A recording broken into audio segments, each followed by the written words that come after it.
Hello అండి. అందరికీ నమస్కారం. నేను మీ సరోజినినండి.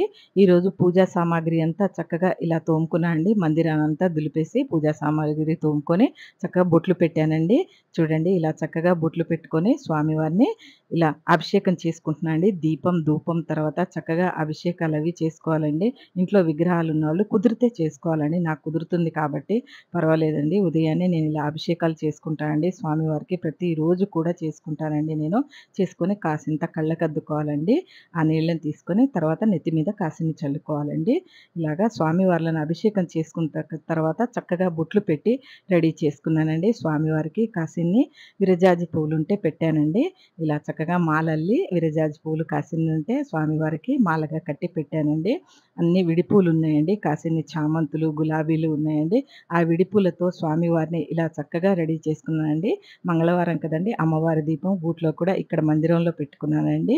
చూడండి అమ్మవారికి దీపం, ధూపం చూపిస్తున్నా అండి. ఎరుపు ఒత్తులతో అమ్మవారికి చక్కగా నేతి దీపం వెలిగించుకున్నానండి. ఇలా స్వామివార్లకి పూజలు పొద్దున్నే చేసుకున్నానండి ఈరోజు. పూజ నచ్చితే లైక్ చేయండి.